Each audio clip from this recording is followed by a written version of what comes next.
معزز ناظرین کرام، مسیح خداوند کے جلالی اور مبارک ترین نام میں آج پھر خداوند کا یہ خادم نوید ملک آپ کی خدمت میں آداب بجا لاتا ہے۔ پروگرام میں مسیحی کیوں ہوں لے کر پھر سے حاضر ہوا ہوں، اور یہ کہنے کی کوئی گنجائش ہی نہیں کہ ماضی کے پروگرامز میں آپ برکت پاتے رہے۔ یقیناً آج بھی پائیں گے، اور خدا آپ کو طویل عمر عنایت فرمائے اور آپ مستقبل قریب اور بعید میں بھی برکات پاتے رہیں گے۔ آج آپ کی خدمت میں ایک اور شخصیت سے متعلق بات کرتا ہوں۔ آپ دریائے اردن،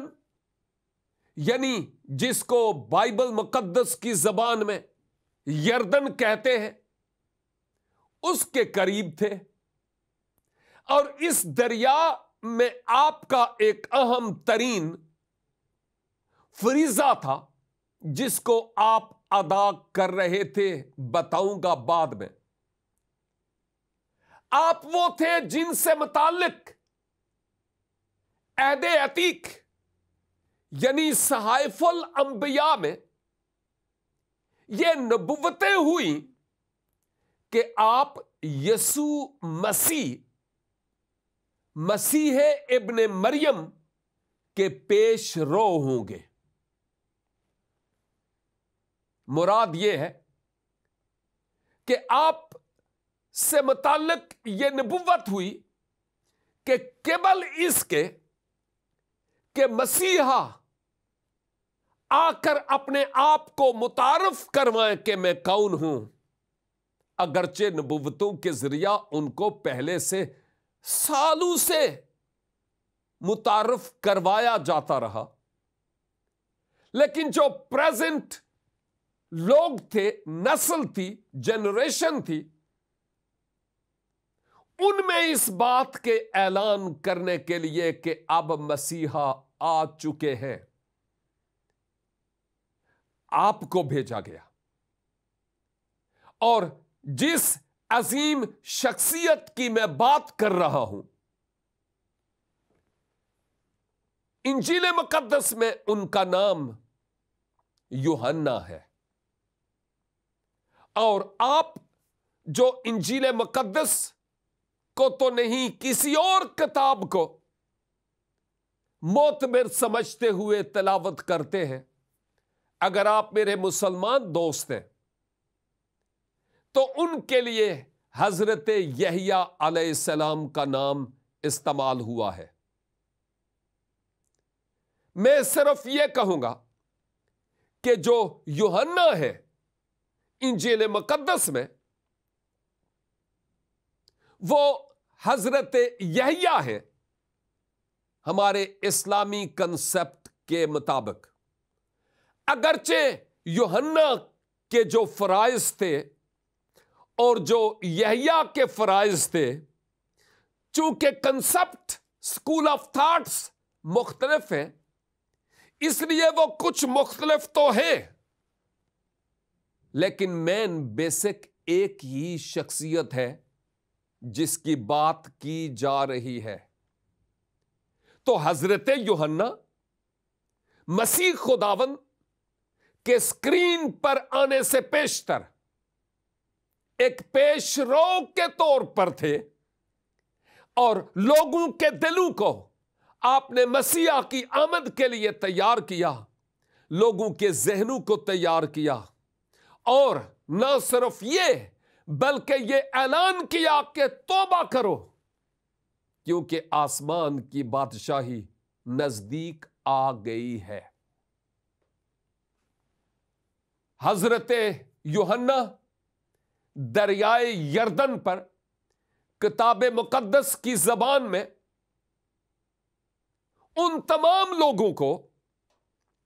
جو ان کی تعلیم سن کر کہ وہ جو آنے والے مسیحا ہیں وہ بس آنے والے ہیں، اور یوں وہ لوگ اپنے ماضی سے، اپنے گناہوں سے توبہ کرتے، لوگوں کا جمع غفیر ان کے پاس آتا اور آپ اردن یعنی دریائے یردن میں ان تمام لوگوں کو جو مسیح کی آمد کے لیے اپنے آپ کو تیار کرتے تھے اور اپنے گناہوں سے توبہ کرتے تھے، حضرت یوحنا ان کو دریائے یردن پر بپتسمہ دیتے تھے۔ یہ جو لفظ بپتسمہ ہے شاید آپ میں سے کچھ کے لیے مشکل ہو۔ اس کے معنی پانی میں غوطہ یا استباغ کے ہیں، اور اگر اور آسان لفظوں میں اگر آپ مسیحی نہیں ہیں تو میں کہوں گا یہ ایک پاک غسل ہوتا تھا۔ آج بھی ہے، لیکن ضروری نہیں کہ دریائے یردن پر ہی ہو۔ لیکن اینی ہاؤ، پوائنٹ پر واپس آتے ہوئے میں یہ کہوں گا کہ اس وقت ان کو یردن کے دریا میں آپ غسل دیتے تھے، جو اس بات کی دلیل تھی کہ آپ کا ماضی اب دفن ہو گیا ہے اور ایک نئے مستقبل کے لیے آپ منظر عام پر آ رہے ہیں۔ اور لوگ جوک در جوک جمع غفیر کی صورت میں حضرت یوحنا کے پاس آتے، توبہ کرتے، اور آپ کی یعنی حضرت یوحنا کی شاگردیت میں آتے چلے جاتے تھے تاکہ ان کی قربت، ان کی صحبت، ان کی رفاقت میں رہ کر اور زیادہ سیکھیں۔ جب وہ وقت آیا کہ مسیح سامنے نظر آئے تو پہلے تو یوحنا لگتا ہے کہ اپنے کام میں اس قدر مصروف تھے کہ لوگوں کو بپتسمہ دیتے چلے جا رہے تھے۔ لیکن جب اب مسیحا اسکرین پر نظر آتے ہیں تو لگتا ہے حضرت یوحنا ہکے بکے ہو گئے، کام چھوڑ دیا اور مسیح کی آنکھوں میں آنکھیں ڈال کر دیکھنے لگے۔ اور پھر جتنے بھی لوگ حضرت یوحنا کی تبلیغ، ان کی منادی، ان کی پرچار کے سبب سے مسیحا کے لیے اپنے آپ کو تیار کر چکے تھے، حضرت یوحنا نے مسیح کو دیکھا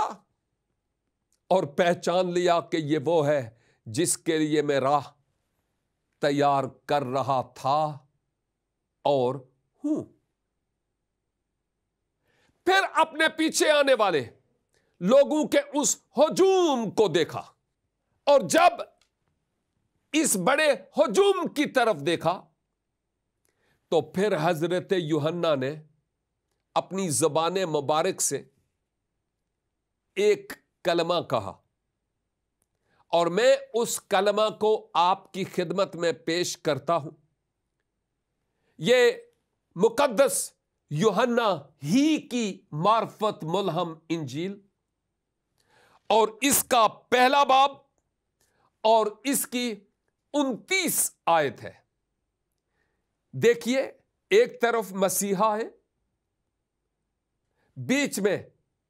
حضرت یوحنا، دوسری طرف پبلک، عوام، جو مسیح کی آمد کے لیے، پہلی آمد کے لیے اپنے آپ کو تیار کر رہے تھے۔ یوحنا مسیح کی طرف دیکھتے ہیں اور پھر لوگوں کی طرف دیکھتے ہیں۔ لگتا ہے ایک انگلی ان کی مسیح کی طرف ہوئی ہوگی اور دوسرا ہاتھ لوگوں کی طرف ہوا ہوگا، اور لوگوں سے کہا ہوگا، کیا ان سب لوگوں سے مخاطب ہو کر، کیا